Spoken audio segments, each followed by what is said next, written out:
Welcome to easy learning 700। आज का हमारा टॉपिक है stages in formation of a company, यानी कि कंपनी बनाते हुए कौन कौन से स्टेजेस से गुजरना पड़ता है, कौन कौन से स्टेजेस से गुजर के एक कंपनी बनाई जाती है।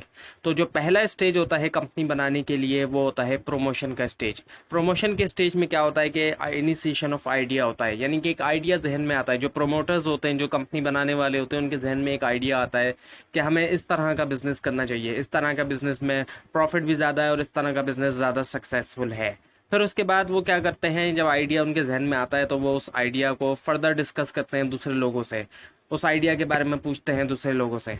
और इसके अलावा फर्दर इंफॉर्मेशन भी हासिल करते हैं, वो सेल्स के बारे में इंफॉर्मेशन हासिल करते हैं, वो प्रॉफिटेबिलिटी के बारे में, मशीनरी की अवेलेबिलिटी के बारे में कि जिस मशीनरी की हमें ज़रूरत है क्या वो अवेलेबल भी है या नहीं है, और गवर्नमेंट के रिस्ट्रिक्शंस के बारे में भी कि उस तरह के बिजनेस पे गवर्नमेंट ने कोई रिस्ट्रिक्शन तो नहीं लगाई हुई, उसके बारे में भी। इसके अलावा कुछ दूसरे फैक्टर्स भी होते हैं, जैसे कि ये इस बात को भी मालूम किया जाता है कि क्या कोई लाइसेंस की ज़रूरत है इस तरह के बिजनेस के लिए जो हम करने वाले हैं। अगर लाइसेंस की ज़रूरत है तो जाहिर बात है लाइसेंस भी लेना पड़ेगा, और अगर एनओसी रिक्वायर्ड है तो जाहिर बात है वो भी लेना पड़ेगा गवर्नमेंट की तरफ से, अगर एनओसी है यानी कि नॉन ऑब्जेक्शन सर्टिफिकेट।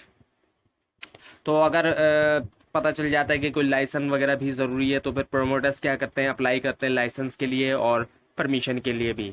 और अगर कॉपीराइट इन्वॉल्व होता है तो परमिशन जो है प्रिंसिपल कंपनी की वो भी रिक्वायर्ड होती है। अगर किसी भी बिजनेस में कॉपीराइट है शामिल तो परमिशन ली जाएगी प्रिंसिपल कंपनी की।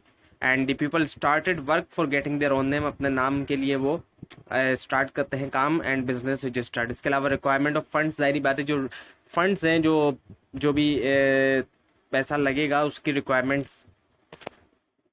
उसके बाद फिर स्टेज आती है प्रिपरेशन ऑफ डॉक्यूमेंट्स की, यानी कि डॉक्यूमेंट्स जो है वो तैयार किए जाते हैं। अब कंपनी के अंदर जो डॉक्यूमेंट्स हैं वो मेमोरेंडम ऑफ एसोसिएशन है, आर्टिकल ऑफ एसोसिएशन और प्रोस्पेक्टस है। मेमोरेंडम के अंदर क्या शामिल होता है, उसके अंदर जो है वो नाम, एड्रेस, ऑब्जेक्टिव और कैपिटल जो है शामिल होता है कंपनी का।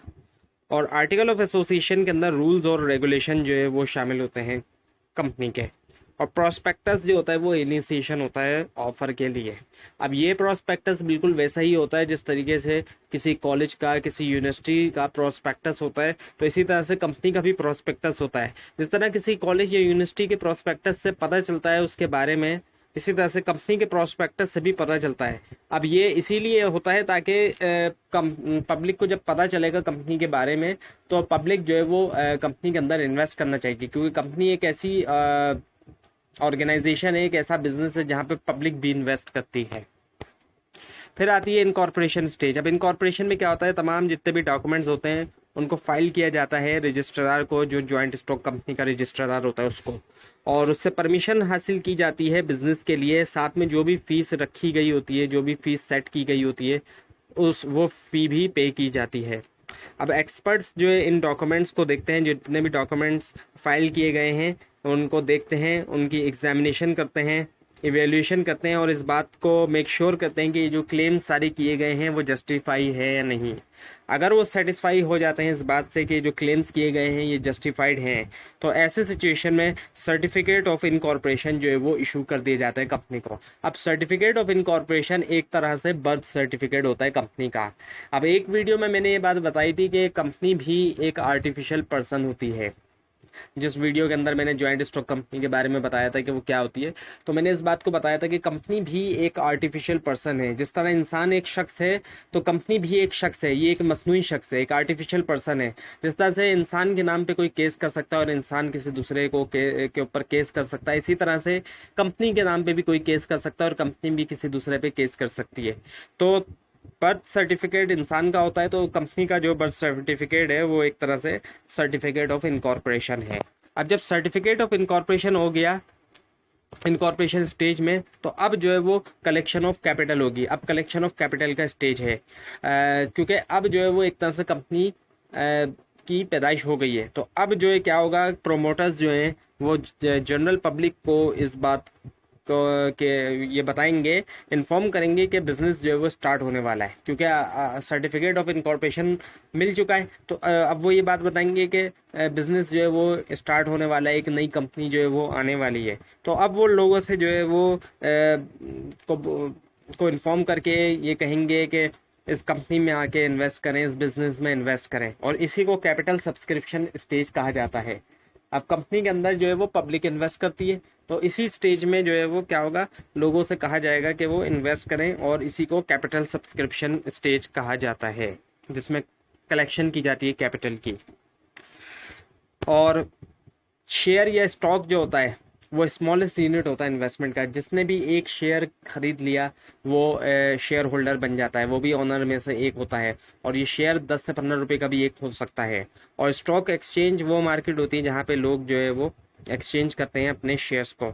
इसके अलावा डिबेंचर के थ्रू भी फंड्स हासिल किए जाते हैं। डिबेंचर जो है वो उससे ऑनरशिप नहीं मिलती, बल्कि उससे लोन हासिल किया जाता है। लोन इस तरीके से हासिल किया जाता है, जिन्होंने डिबेंचर खरीदे उनको इंटरेस्ट, फिक्स इंटरेस्ट पे किया जाएगा उसके बदले जो अमाउंट उन्होंने एक तरह से लोन दिया है डिबेंचर खरीद के। फिर क्या होता है, जब फंड्स भी जमा हो गए, कलेक्शन हो गया कैपिटल, उसके बाद सर्टिफिकेट ऑफ इनकॉर्पोरेशन तो इशू हुआ वही था। फिर फाइनली क्या होगा, सर्टिफिकेट ऑफ कमेंसमेंट जो है गवर्नमेंट इशू करेगी। और इसका मतलब है कि अब जो है वो एक कमेंसमेंट ऑफ बिजनेस अलाउड है। अब जो है कंपनी अपना कारोबार जो है वो स्टार्ट कर सकती है। अब पूरी तरह से कंपनी जो है वो जो भी उसने बिजनेस करना है वो अब स्टार्ट कर सकती है। तो ये थे सारे स्टेज आपके सामने। अब इसमें नोट करने वाली बात ये कि पहले सर्टिफिकेट ऑफ इनकॉर्पोरेशन इशू हुआ। वो जब इशू होता है, जब डॉक्यूमेंट्स वगैरह सारे सबमिट हो गए तो सर्टिफिकेट ऑफ इनकॉर्पोरेशन हुआ। और सर्टिफिकेट ऑफ इनकॉर्पोरेशन जब हुआ तो फिर फंड्स जमा किए गए। जब फंड्स जमा हुए तो फिर सर्टिफिकेट ऑफ कमेंसमेंट भी इशू हो गया। तो 2 सर्टिफिकेट इसके अंदर इशू होंगे। तो ये थी आज की वीडियो, जिसके अंदर आपको बताए गए स्टेजेस कंपनी फॉर्म करने के। आई होप कि आपको काफ़ी हद तक समझ में आया होगा, लेकिन अगर अभी भी कोई कन्फ्यूजन है तो आप नीचे कमेंट कीजिए। और ये नोट्स आप हासिल करना चाहते हैं तो वो भी आप हासिल कर सकते हैं नीचे डिस्क्रिप्शन बॉक्स में दिए गए लिंक से। लेकिन अगर आपको लिंक ना मिले तो उसके लिए भी आप नीचे कमेंट कीजिए। थैंक्स फॉर वॉचिंग, और इस तरह की मजीद वीडियोज़ के लिए इस चैनल को सब्सक्राइब कीजिए।